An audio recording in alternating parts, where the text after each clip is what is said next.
This is one of the best English fairy tale stories for kids. Susie was very fond of her granny. Each day, when Susie got home from school, Granny was always there sitting by the fire knitting. Granny knitted so fast that sometimes it seemed as though the knitting needles sparked in the firelight. "Do you know," Granny would say, "that I'm really a witch?" Susie always laughed when Granny said that because she didn't look at all like a witch. She had a smiling face and kind eyes, and she never wore black. Not ever. When Granny wasn't looking, Susie would take a peek inside her wardrobe just in case she might find a broomstick or a witch's hat. But she never found so much as a book of spells. "I don't believe you're a witch," said Susie. "I am," replied Granny, "and I'll cast a spell one day.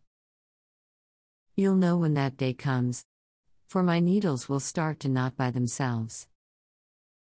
After that, Susie kept a careful watch of her granny's needles, but they always lay quite still in the basket of knitting. Image source at www. iStockphoto.com. One day, Susie was playing in her garden when she heard the sound of weeping. The sound seemed to be coming from under the old tree in the corner. She walked towards the tree, and as she did so, the crying noise got louder, but she couldn't see anyone there. Then she looked down at her feet, and there, sitting on a mossy stone, was a tiny little man. He was neatly dressed in a yellow velvet waistcoat and knickerbockers. On his feet were beautiful, shiny, buckled shoes, and a three-cornered hat with a wren's feather in it trembled on his shaking head. When the little man saw Susie, he stopped crying and started to dab his eyes with a fine lace handkerchief. "Whatever can the matter be?" asked Susie, crouching down. "Oh dear," sobbed the little man, "I'm the fairy princess's tailor, and she has asked me to make her a lovely gown to wear to the Maid Ball tonight. But a wicked elf has played a trick on me and turned all my fine gossamer fabric into bat's wings. Now I shall never be able to make the princess's gown, and she'll be very angry with me." He started to cry again. "Don't cry," said Susie. "I'm sure I can help. My granny's got a sewing basket full of odds and ends. I'll see if she's got anything nice for a party dress. I'm sure she won't mind sparing some.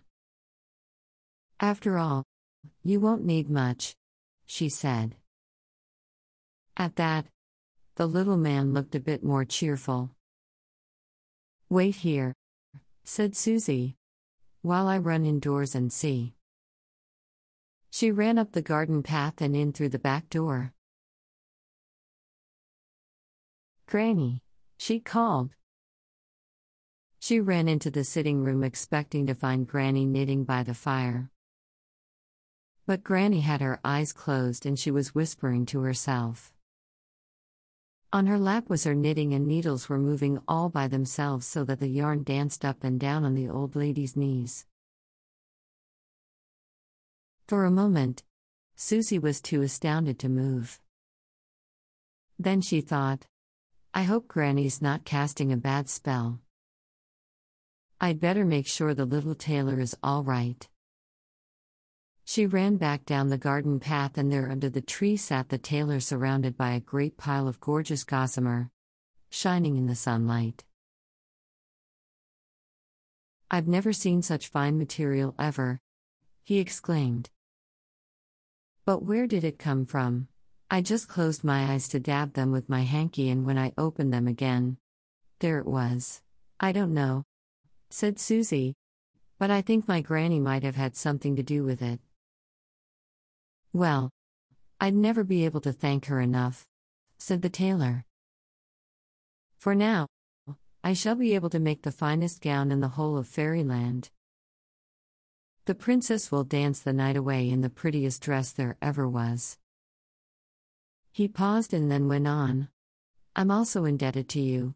For it was you who helped me in the first place. I'd like it very much if you came to the May ball, too. Why, thank you so much, Susie replied. I should like that very much. She didn't want to hurt the tailor's feelings, but she knew she couldn't go. She was far too big to go to a fairy ball. Well, I must get on with the dress now, said the little man, reaching for a pair of fairy scissors. See you tonight. And with that, he vanished. Susie went indoors again. Granny was knitting by the fire as usual. Susie wondered if she had dreamed the whole thing. Everything seemed so normal.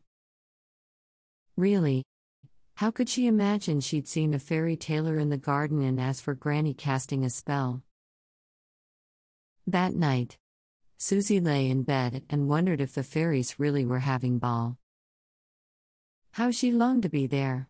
Once she thought she heard a tapping at the window. In the middle of the night, she awoke with a start.